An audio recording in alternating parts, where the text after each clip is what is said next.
Yan, house tour muna po tayo.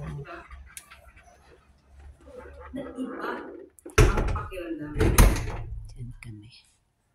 Okay?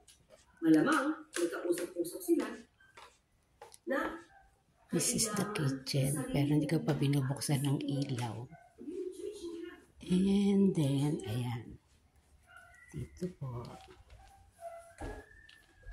We need to take more steps.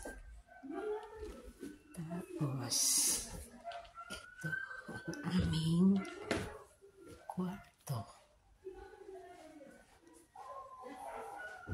Charan! Here. O, dyan ako sa baba.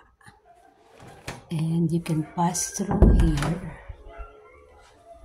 Ayan, ito naman po yung CR.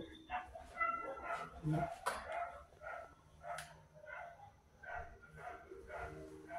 Ito po ang aming bathroom. And then, pwede pumunta dito for the veranda. Look, it's so foggy. Tapos, pwede rin